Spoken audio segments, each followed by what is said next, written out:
अच्छा राइटर हो, उसकी तहरीर रोजाना सुनाई जाए तो तबीयतें उठता जाएंगी।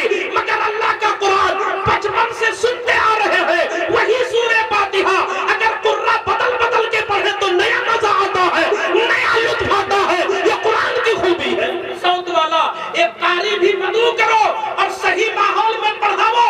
और एक कौम के लोगों, नात के नाम पर अगर तुम्हारे जेब में पैसे हैं तो कुरान के नाम पे पैसे क्यों नहीं निकलते? जब कुरान पढ़ने वाला कुरान पढ़े तो तुम भी नोट की बारिश करो ताकि तुम्हारा बच्चा कुरान पढ़ने की आरज़ू कर सके। तो तुमने तो आलिम को दिया 7,000 महीने में और शायर को 2 रात में दे दिया 70,000। तो तुम्हारा बच्चा शायर बनेगा, आलिम नहीं बनेगा। मैं जाता हूँ जलसों में, मैं देखता हूँ कि नातहा 4 हुए मुंतखब, लेकिन पढ़ने वाले 12 हैं। कम से कम बता रहा हूँ, नाम हुआ पोस्टर में 4 का और पढ़ने वाले 12 हैं। मैं उन बच्चों से पूछना चाहता हूँ कि तुम्हारे गले की अगर आवाज अच्छी है तो उसका इस्तेमाल क्या सिर्फ नातिही में हो सकता है, कुरान में नहीं हो सकता? जिंदाबाद जिंदाबाद जिंदाबाद।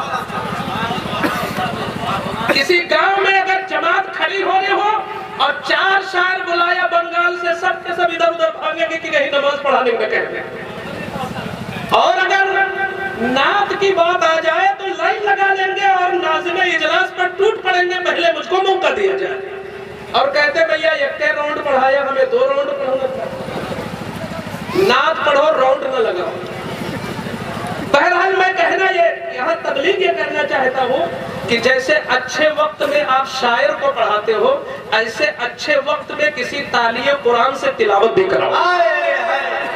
जिंदाबाद जिंदाबाद। ये कितना बड़ा अलमिया है कि नात लिखने वाले आला हजरत हैं, नात लिखने वाले अल्लामा हसन रजा बरेलवी हैं, नात लिखने वाले अल्लामा सैयद किफायत अली काफी है, नात लिखने वाले डॉक्टर इकबाल है। ये बड़ी मोहतरम शख्सियत है, मगर कुरान नाजिल करने वाला खुदा है।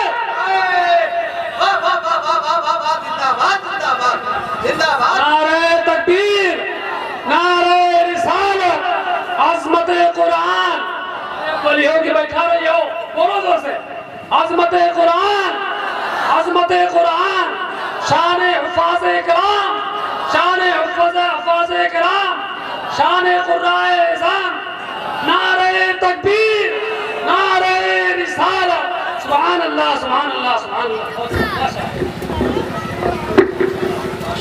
जिस चीज तक मैं पहुंचना चाहता हूँ, अगर हमारे करम फरमा लोग पहुंच जाए, अमल कर ले, तो शायद मेरी निजात हो जाए। इसमें मैं कहना यह चाहता हूँ कि हमने बुलाया फला शायर रसूल, कहते भैया 9 बजे क्या पढ़ाओगे, भी मजमा मुंतशिर है, 10:30 बजे पढ़ेंगे। हम 11 बजे पढ़ेंगे क्योंकि हमको बुलाया गया है फला जगह से और मेरे इतने फॉलोअर हैं, मेरी नातें सुन लो, यूट्यूब पे पढ़ लो, देख लो मैं कैसा पढ़ता हूँ। मैं शुरू में नहीं पढ़ूंगा, पहले इलाकाइयों को पढ़ाओ तो मैं पढ़ूंगा। ठीक है, अच्छी बात है, लेकिन कुरान उस वक्त क्यों पढ़ा जाता है जब यहाँ झाड़ू लग रहा होता है?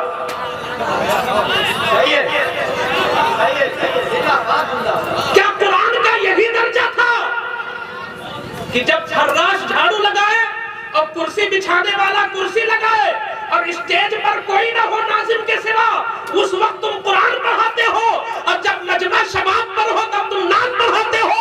अरे मुसलमानों, कहाँ जा रहे हो? नात से करोड़ों ज्यादा इज्जत तुम्हारे कुरान की है। नारे तकबीर, नारे रिसालत, मशरक़े आला हज़रत, अज़मत कुरान, एजाज़े कुरान। वाह वाह वाह। जब शायर को नोटों की बारिश कराई गई और मिंबर के लोगों ने उसका जब देखा इस्तेमाल, तो सबके दिल में यही ख्वाहिश पैदा हुई, काश अच्छी आवाज होती, मैं भी इसी तरह पढ़ता। लेकिन कुरान पढ़ने की तमन्ना कोई नहीं करता। जबकि मैं दावे के साथ कहना चाहता हूँ, दुनिया का तुम सबसे बड़ा शायर ले आओ, चाहे ओवैस रज़ा कादरी जो इंटरनेशनल मद्दाह रसूल है उनको ले आओ, एक कलाम को 2 बार यहीं पे पढ़वाओ एक ही वक्त में, और रोजाना वही कलाम पढ़वाओ, तो कितने अच्छे कलाकार हो तबीयत हमारी भर जाएगी, बार बार यही कलाम, मगर वाह रे खुदा का कुरान, रोजाना सूरह फातिहा पढ़ते हैं, नहीं नया मजा आ रहा है, नहीं ताजगी आ रही है। क्या कहने, माशाअल्लाह माशाअल्लाह। आज तक किसी इंसान के दिल में ये नहीं आया कि रोजाना सूरह फातिहा पढ़ते पढ़ते तबीयत उकता गई है। क्या बात, यही तो पहचान है कुरान की, यही तो सदाकत है कुरान की, यही तो कमाल है मेरे कुरान का कि कितना भी अच्छा राइटर हो, उसकी तहरीर रोजाना सुनाई जाए तो तबीयतें उकता जाएंगी, मगर अल्लाह का कुरान बचपन से सुनते आ रहे हैं, वही सूरह फातिहा अगर कुर्रा बदल बदल के पढ़े तो नया मजा आता है, नया लुत्फ आता है। ये कुरान की खूबी है। सुभान अल्लाह। यहीं से पता चलता है कि इसका मामला ही कुछ अलग है।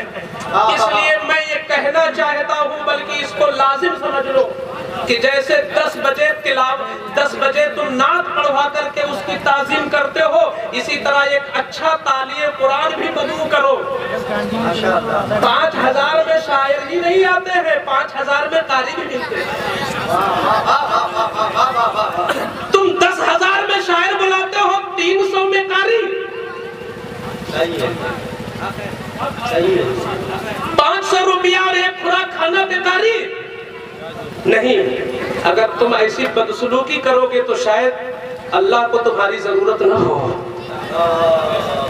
इस कुरान की ताजीम हमारे हिंदू भाई नहीं करेंगे, मुसलमान ही को करना होगा।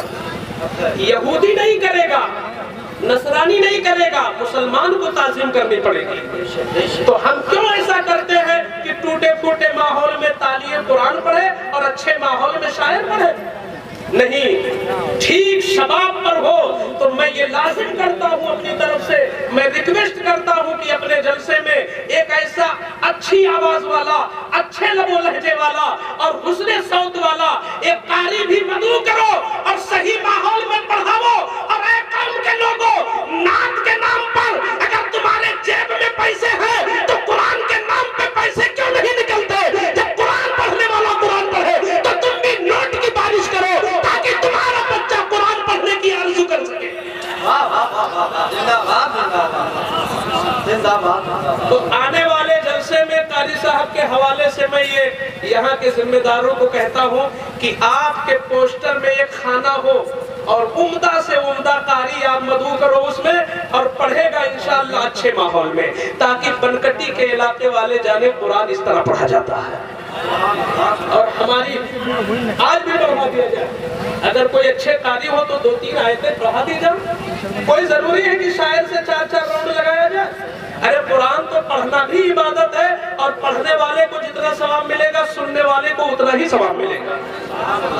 अगर शायद कुरान के साथ ऐसी ताजीम हो तो हमारे कौम के अंदर हाफिज और कादी की तादाद बढ़ जाएगी। मैं देखता हूँ अच्छे अच्छे कारी बैठे रहे और उनकी कोई दावत ही नहीं होती है, उनकी कोई दावत ही नहीं। और अगर किसी ने ज़ेरे तिलावत डाल भी दिया तो वही सुनो कि कुर्सी बिछ रही हो तभी पढ़ दो, न 2 रुपया इनाम मिलेगा और 300-250 रुपया नजराना होगा, क्योंकि तिलावत के लिए था, कोई काम थोड़ी था उसमें। जो सबसे बड़ा काम था वही सबसे छोटा कर दिया गया। सही है। तो 2 चीजें बढ़ा लो अपने जलसे में, एक जलसे का सद्र और वो मुख्तार सद्र हो कि उसका हर काम हरफ आखिर हो, जो वो कहे वही होगा। और दूसरी चीज तालिए कुरान को अच्छी जगह दे दो। अगर ये दोनों चीजें हो जाए तो मुझे लगता है कि अच्छा, कभी इसका भी अगर कोई पूछ ले भैया ये कहां से साबित है 2 बजे तक जलसा, तो क्या करोगे? कहां से साबित है?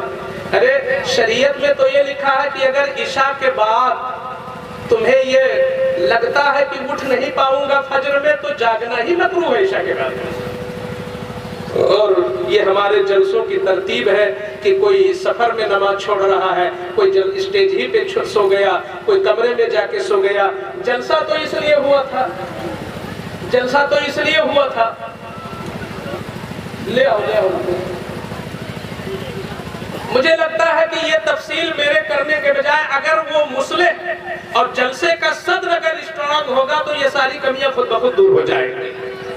और जब हमारी कौम हसास होगी और तुम्हारे जहनो दिमाग से ताजगी झलकेगी तो जब बोलने वाला कुर्सी पे बैठेगा तो चुन चुन के बातें बोलेगा। अल्लाह ताला हम लोगों को कुरान से मोहब्बत करने की तौफीक अता फरमाए। और जिन बच्चों ने कुरान याद किया है, मैं दुआ करता हूँ मौला ताला ता हयात उनके सीने में कुरान को जागुज़ी फरमाए। अस्तगफिरुल्लाह रब्बी मिन कुल्लि ज़म्बि व अतूबु इलैह व मा अलैना इल्ला अल बलाग। कोई अच्छी तिलावत करा दीजिए, क्या बुरी थी।